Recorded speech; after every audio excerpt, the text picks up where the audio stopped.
Saudara, berduyun-duyun gelombang pengungsi Rohingya datang ke pesisir Aceh Utara, Beron, Sabang, dan Aceh Timur. Sejak 14 November lalu, sudah lebih dari 1.000 pengungsi Rohingya masuk ke Aceh. Mereka masuk wilayah Aceh terbagi dalam beberapa grup. Satu kapal menampung ratusan pengungsi Rohingya. Mereka rela berimpit-impitan termasuk perempuan dan anak-anak yang ikut dalam rombongan.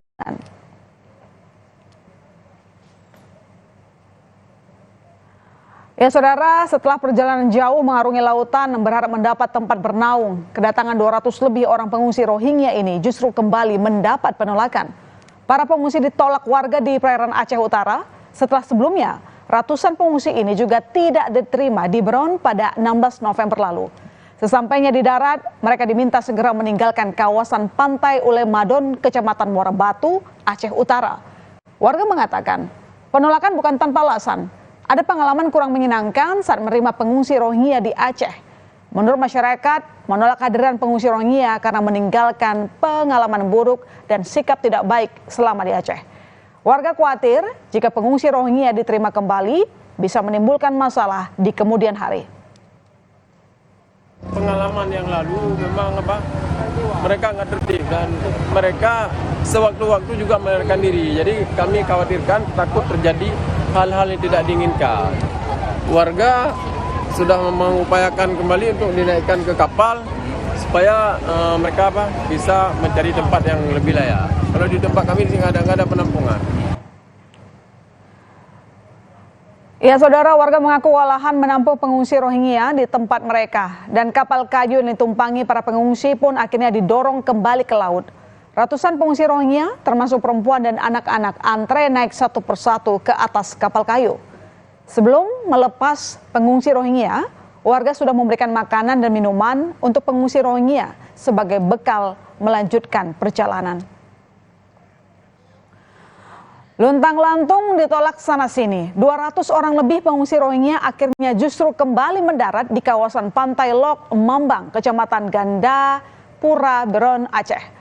Pengungsi Rohingya ini mendarat di Pantai Lok, Mambang sejak 19 November lalu. Padahal sebelumnya, pengungsi Rohingya ini telah ditolak mendarat oleh warga di Kecamatan Muara Batu, Aceh Utara. Mereka kini dipindahkan ke Balai Nelayan di Desa Lapang Barat, Kecamatan Gandapura, Beron, untuk ditempatkan sementara.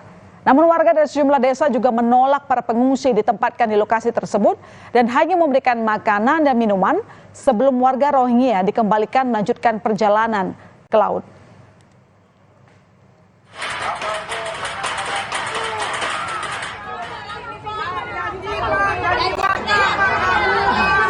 Ya saudara, penolakan juga terjadi di Sabang, Aceh. Warga kota Sabang bahkan melakukan unjuk rasa menolak kedatangan ratusan pengungsi Rohingya kedua kali yang ditampung di kawasan Pelabuhan CT1 milik BPKS.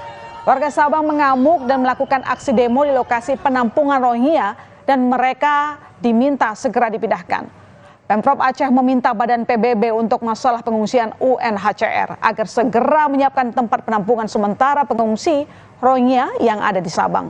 Sementara pemerintah setempat masih memberikan bantuan kemanusiaan kepada pengungsi di area pelabuhan milik BPKS Sabang. Saya sudah bicara dengan UNHCR supaya mereka siapkan lokasinya. Itu dari bupati masing-masing, kan kearifan lokal masing-masing juga. Ada masyarakat yang juga sekarang ada yang terkena banjir misalnya. Ya dia sendiri punya masalah, dapat Rohingya ya susah juga kan. Ya, sementara itu tempat penampungan pengungsi Rohingya di gedung bekas kantor imigrasi Lok Semawe Aceh sudah melampaui kapasitas. Ada sekitar 484 orang pengungsi Rohingya termasuk perempuan dan anak-anak yang ditampung di lokasi ini saudara, atau jauh dari daya tampung yang kapasitas idealnya untuk 220 orang pengungsi. Jumlah pengungsi yang melebihi kapasitas membuat ruang-ruangan di gedung bekas imigrasi menjadi cukup sesak dan memiliki keterbatasan fasilitas. Terkait lokasi baru pengungsian, pihak UNHCR mengatakan masih menunggu arahan dan keputusan pemerintah pusat. Rencananya, para pengungsi ini akan ditempatkan sementara di bekas gedung imigrasi Lok Semawe selama 3 bulan ke depan. Dilihat memang kalau untuk situasi sementara bisa kita katakan overload. Tapi untuk emergensi ya mau tidak mau, dan ini kan tempat yang tersedia sementara ini. Kita memang lagi menunggu kemudian arahan dari pemerintah seperti apa langkah-langkah selanjutnya agar bisa lebih stabil. Ya, Pulau Galang sempat disebut jadi opsi untuk penampungan sementara pengungsian Rohingya karena pertimbangan Pulau Galang pernah dijadikan tempat penampungan warga Vietnam pada tahun 1970-an silam.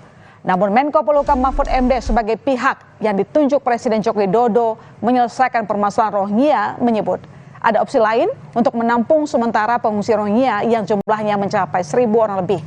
Mahfud menekankan Indonesia tidak mendandatangani konvensi Perserikatan Bangsa-Bangsa tentang pengungsi Rohingya. Pemerintah membantu mencari solusi untuk pengungsi ini dalam alasan kemanusiaan. Pada prinsipnya kami menganut diplomasi kemanusiaan. Karena sifatnya kemanusiaan, maka kami sedang mencari jalan untuk nanti dicarikan tempat penampungan, karena yang ada sudah tidak muat, tapi kita akan segera mencari jalan untuk mencari secepatnya. Usul di Pulau Galang gitu? Enggak, justru jangan sampai seperti Pulau Galang tadi usul. Kita sebenarnya enggak terikat ya dengan konvensi itu, tapi karena kita punya prinsip kemanusiaan ya kita cari. Mudah-mudahan dalam waktu dekat selesai. Ya, polemik gelombang pengungsi Rohingya sebenarnya bukan hanya di masalah tempat penampungan, saudara. Ada masalah lain juga, yakni beberapa orang Rohingya yang kabur dari tempat penampungan. Dalam 2 pekan terakhir, ada 30 orang pengungsi Rohingya kabur saat tengah malam dengan berbagai cara, seperti melompat pagar dan merusak jendela bagian belakang bekas gedung kantor imigrasi. Dan 3 orang warga Aceh akhirnya ditangkap polisi karena berupaya membawa kabur 6 warga Rohingya dari tempat penampungan. Para pelaku menjemput pengungsi Rohingya untuk diberangkatkan ke Medan, Sumatera Utara terlebih dahulu. Lalu akan dibantu oleh pelaku lainnya dan menyelundupkan pengungsi Rohingya ke Malaysia. Mereka diberi imbalan Rp300.000 per 1 orang pengungsi Rohingya. Jajaran Satgas yang kita bentuk berhasil menggagalkan 6 laki-laki pengungsi yang mencoba dan telah meninggalkan penampungan. Pada pukul 11 atau 23.00, 6 orang tersebut berhasil meninggalkan dengan cara melompat dari belakang kantor imigrasi. Ya, banyaknya jumlah pengungsi Rohingya yang memasuki ke wilayah Indonesia diduga kuat ada kaitannya dengan jaringan tindak pidana perdagangan orang (TPPO). Hal ini disampaikan langsung oleh Presiden Joko Widodo. Presiden Joko Widodo lantas memastikan pemerintah akan menindak tegas pelaku TPPO dan di sisi lain pemerintah akan tetap memberikan bantuan kemanusiaan kepada para pengungsi dengan catatan tetap mengutamakan kepentingan masyarakat lokal. Saya memperoleh laporan mengenai pengungsi Rohingya yang semakin banyak yang masuk ke wilayah Indonesia, terutama Provinsi Aceh. Terdapat dugaan kuat ada keterlibatan jaringan tindak pidana perdagangan orang dalam arus pengungsian ini. Pemerintah Indonesia akan menindak tegas pelaku TPPO dan bantuan kemanusiaan sementara kepada pengungsi akan diberikan dengan mengutamakan kepentingan masyarakat lokal. Ya, lantas apa sebenarnya akar masalah pengungsi Rohingya dan mengapa mereka banyak menuju ke Indonesia? Nah, mayoritas Rohingya hidup di negara bagian termiskin Myanmar, saudara, yaitu di Rakhine. Rohingya yang memeluk Islam tidak disukai oleh mayoritas penduduk di Rakhine yang didominasi agama Buddha.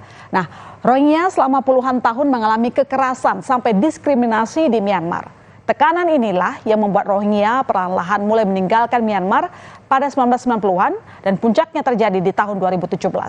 Sehingga eksodus besar pun terjadi dan terus berlanjut hingga saat ini. Bahkan mereka nekat menempuh risiko mengarungi lautan demi mendapat suaka di negara Asia Tenggara. Mengutip laporan UNHCR per 31 Oktober 2023, ada lebih dari 1 juta orang pengungsi Rohingya yang mencari perlindungan terbesar di sejumlah negara. Adapun Bangladesh menjadi negara paling banyak menampung pengungsi Rohingya, baru kemudian diikuti Malaysia, Thailand, India, dan terakhir Indonesia. Nah, perlu jadi catatan, Indonesia bukan jadi negara tujuan utama pengungsi Rohingya. namun menjadi tempat transit karena para Rohingya tidak bisa mendarat di Malaysia dikarenakan penjagaan perbatasan yang ketat. Adapun Provinsi Aceh menjadi salah satu wilayah tujuan transit imigran Rohingya sejak tahun 2011 lalu. Sementara itu, Guru Besar Hukum Internasional Universitas Indonesia Hikmahanto Juwana menyebut Rohingya yang masuk ke Indonesia bukanlah pengungsi karena tidak terverifikasi versi UNHCR. Bahkan langkah deportasi bisa dilakukan pemerintah karena gelombang kedatangan Rohingya ini ilegal. Juga di pasal 9 ayat 1, kedatangan mereka harus melalui tempat pintu imigrasi. Tempat pemeriksaan imigrasi, TPI. Nah, ini kan mereka tidak melalui proses itu. Karena tidak melalui proses itu, maka mereka harus dikategorikan sebagai pendatang gelap. Pendatang ilegal. Yang bagi otoritas di Indonesia, mereka bisa melakukan deportasi.